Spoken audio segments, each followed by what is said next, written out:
அனைவருக்கும் வணக்கம். மருத்துவ குறிப்புகள் சிலவற்றை சொல்கிறேன், கேட்டு பயனடைங்க. நம்ம நரம்பு தளர்ச்சி அதிகமாக இருக்குதுன்னு சொல்கிறாங்க. கை காலெலாம் விட்டு போது கழுத்து இழுத்து அது மாதிரின்றவங்க அடிக்கடி அத்திப்பழம் சாப்பிடுவாங்க. நரம்பு தளர்ச்சி குணமாக வாய்ப்பு இருக்கிறது. அதே போல் கொத்தவரங்காய் அடிக்கடி உணவில் சேர்த்துனுவாங்க. நரம்பு தளர்ச்சி குணமாக வாய்ப்பு இருக்கிறது. அதே போல் நீர்மூழ்கி விதை ஒரு ஸ்பூன் எடுத்து சூடான ஒரு டம்ளர் பாலில் போட்டு கொதிக்க வச்சு வடிகட்டி குடிங்க. அது நரம்பு தளர்ச்சி குணமாக வாய்ப்பு இருக்கிறது. அதே போல் வெளாம்பழம் காய் காட்டில் கிடைக்கும். இப்போ ஊருங்களே விற்க ஆரம்பித்தாங்க. வெளாம்பழம் ஓட்டை உடைச்சிங்கன்னா அதனுடைய சதைப்பகுதி கொஞ்சம் புளிப்பாக இருக்கும். அது வெல்லம் போட்டு பனை வெல்லம் இல்லை சாதா வெல்லமாக போட்டு சாப்பிட்டீங்கன்னா நரம்பு தளர்ச்சி குணமாக வாய்ப்பு இருக்கிறது. அதே போல் வல்லாரைக்கீரை அடிக்கடி உணவில் சேர்த்துன்னு வந்தீங்கன்னாலும் ஊறுகாய் சாப்பிட்லாம், துவையல் மாதிரி சாப்பிட்ணும் வந்தீங்கன்னா ஞாபக சக்தி அதிகமாக மூளைக்கு குளிர்ச்சி அடையும். நரம்பு தளர்ச்சி குணமாக வாய்ப்பு இருக்கிறது. அதே போல் முளைக்கீரை அடிக்கடி உணவில் சேர்த்துனுவாங்க. நரம்பு தளர்ச்சி குணமாக வாய்ப்பு இருக்கிறது. அதே போல் எலுமிச்சம்பழம் சாறுடன் தேன் கலந்து சாப்பிட்டு வந்தீங்கனாலும் ரத்த அழுத்தம் குறையும்.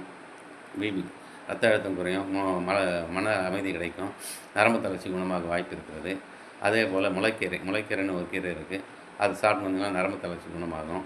அதே போல் பசலைக்கீரை அடிக்கடி உணவில் கடைஞ்சி சாப்பிட்டு வந்தீங்கனாலும் நமக்கு நரம்பு தளர்ச்சி குணமாகும். மூளை குளிர்ச்சி அடையும். ஹீமோகுளோபின் அதிகரிக்க வாய்ப்பு இருக்கிறது.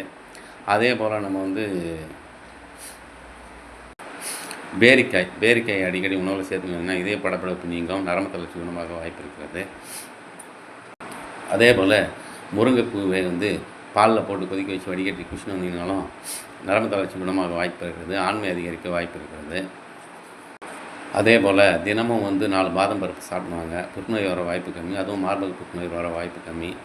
அதே போல் ஒரு டம்ளர் தண்ணியில் ஒரு கைப்பிடி அளவுக்கு புதினா இலையை போட்டு கொதிக்க வச்சு வடிகட்டி குடிச்சுன்னு வந்தீங்கனாலும் மூச்சுத்திணறல் குணமாக வாய்ப்பு இருக்கிறது. அதே போல் இதய நோய்கள் வராமல் இருக்க டெய்லி திராட்சை சாப்பிடுவாங்க. இதய நோய்கள் வர வாய்ப்பு கம்மி. அதே போல் கருப்பு பேரிச்சம்பழம் சாப்பிடுவீங்கன்னா கை கால் வலி, மூட்டு வலி குணமாக வாய்ப்பு இருக்கிறது. ஒரு கைப்பிடி அளவுக்கு முருங்கைக்கீரை எடுத்துக்கங்க. நெய்யில் வதக்கி மிளகு, ஜீரகம் ரெண்டையும் போட்டு பொடித்து கூட சேர்த்து உணவில் சாப்பிட்டு வந்தீங்கனாலும் நரம்பு தளர்ச்சி குணமாகவும் ஹீமோகுளோபின் அதிகரிக்க வாய்ப்பு இருக்குது. அதே போல் தூங்குவதற்கு ஒரு அரை மணி நேரத்துக்கு முன்னே ஒரு 4 ஏலக்காய் மென்று ஒரு டம்ளர் சுட தண்ணி குடிச்சுன்னு வந்தீங்கன்னாலும் நன்றாக தூக்கம் வர வாய்ப்பு இருக்கிறது. அதே போல் கொள்ளு ரொம்ப பங்கு வகிக்கிறது. கொள்ளு அடிக்கடி உணவில் சேர்த்துன்னு வந்தீங்கன்னா கொள்ளு அதில் அவிச்சு சாப்பிட்னாலும் கொள்ளை பவுடர் ஆக்கி ரசம், சாம்பார் இதெல்லாம் போட்டாலும் நல்லது.